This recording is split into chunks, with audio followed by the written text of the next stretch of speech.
BNP chairman Tarique রহমানকে উদ্দেশ্য করে একটি খোলা চিঠি লিখেছেন জাতীয় পার্টির প্রতিষ্ঠাতা চেয়ারম্যান হোসেন মোহাম্মদ এরশাদের স্ত্রী বিদিশা এরশাদ। হঠাৎ করে কেন তিনি তারেক রহমানকে এই চিঠি লিখলেন এবং চিঠিতে কী বিষয় উঠে এসেছে তা নিয়ে সাধারণ মানুষের মধ্যে ব্যাপক কৌতূহল তৈরি হয়েছে। বিদিশা এরশাদ নিজে তার ব্যক্তিগত ফেসবুক আইডিতে এই খোলা চিঠিটি প্রকাশ করেছেন। খোলা চিঠিতে বিদিশা তারেক রহমানের নির্বাচনী প্রচারণায় প্রতিশ্রুতি নিয়ে লিখেছেন, আপনি আজ বাংলাদেশের লক্ষ লক্ষ মানুষের প্রতিনিধিত্ব করছেন এবং অনেক নাগরিকের কাছে আশার প্রতীক হয়ে উঠেছেন। বিশেষ করে তরুণ প্রজন্ম আপনাকে একজন আধুনিক ও ভবিষ্যৎমুখী নেতা হিসেবে দেখতে চায়। তারা বিশ্বাস করতে চায় যে আপনার নেতৃত্বে বাংলাদেশ আরও প্রযুক্তি নির্ভর, অন্তর্ভুক্তিমূলক ও অগ্রসর রাষ্ট্রে পরিণত হতে পারে।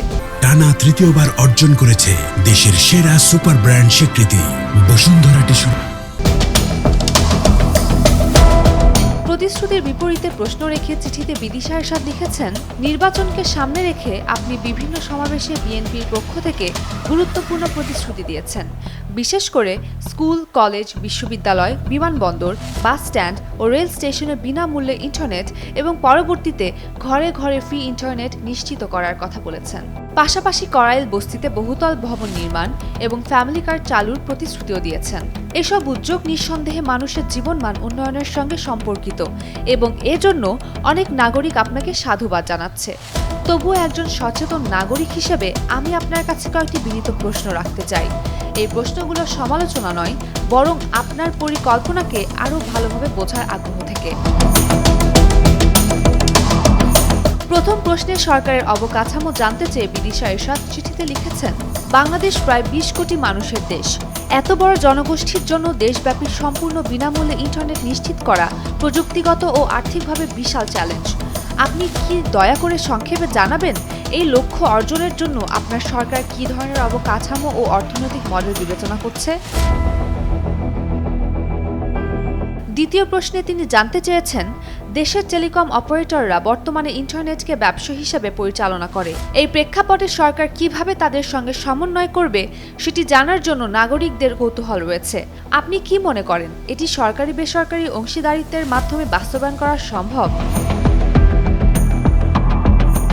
তৃতীয়ত তিনি জানতে চেয়েছেন, অনেকেই সিঙ্গাপুরের উদাহরণ দেন, তবে সিঙ্গাপুরের আয়তন, জনসংখ্যা ও অর্থনৈতিক কাঠামো বাংলাদেশের তুলনায় ভিন্ন। আপনি কোন আন্তর্জাতিক মডেলকে বাংলাদেশের জন্য সবচেয়ে উপযোগী মনে করেন তা জানলে জনগণ আপনার দৃষ্টিভঙ্গি ভালোভাবে বুঝতে পারবে। প্রতিশ্রুতির বিপরীতে বিদিশা এরশাদ খোলা চিঠিতে তারেক রহমানের উদ্দেশ্যে কিছু বিষয় বিবেচনার আহ্বান জানিয়ে লিখেছেন, আমি বিনীতভাবে কিছু বাস্তবসম্মত সম্ভাবনা তুলে ধরতে চাই। যদি আপনি উপযুক্ত মনে করেন এগুলো বিবেচনা করতে পারেন। সারা দেশে পাবলিক ফ্রি ওয়াইফাই জোন সম্প্রসারণ, নিম্ন আয়ের পরিবারের জন্য স্বল্পমূল্যে দ্রুত ইন্টারনেট, গ্রামাঞ্চলে শক্তিশালী নেটওয়ার্ক বিস্তার, শিক্ষার্থীদের জন্য বিশেষ ইন্টারনেট সুবিধা। সর্বশেষ তারেক রহমানের পরিকল্পনার রূপরেখা জানতে চেয়ে তিনি চিঠিতে লিখেছেন, জনাব তারেক রহমান, আপনার প্রতিশ্রুতি মানুষের মনে প্রত্যাশা জাগিয়েছে, এটি সত্য। সেই প্রত্যাশাকে বাস্তবে রূপ দিতে আপনার পরিকল্পনার স্বচ্ছ রূপরেখা জাতির সামনে তুলে ধরলে তা আরও বেশি আস্থা তৈরি করবে বলে আমি বিশ্বাস করি। আমি আন্তরিকভাবে আশা করি আপনি এই প্রশ্নগুলোকে ইতিবাচকভাবে গ্রহণ করবেন এবং ভবিষ্যতে আপনার ডিজিটাল বাংলাদেশ গড়ার দৃষ্টিভঙ্গি আরও স্পষ্টভাবে জনগণের সামনে উপস্থাপন করবেন। আমি একজন স্পেশাল চাইল্ডের মা। আমার সন্তান এরিক এরশাদ যখনই জানতে পেরেছে আপনি ঘরে ঘরে ফ্রি ইন্টারনেট পৌঁছে দেবেন, সে খুব খুশি হয়েছে, কারণ তার লেখাপড়া, গান বাজনা সবকিছু ইন্টারনেট নির্ভরশীল। শ্রদ্ধাসহ একজন সচেতন নাগরিক বিদিশা এরশাদ, এরিক এরশাদের মা, উল্লেখ করে খোলা চিঠির সমাপ্তি টেনেছেন বিদিশা এরশাদ। উমের উম্মান ক্রান্তি, ডেইলি সান।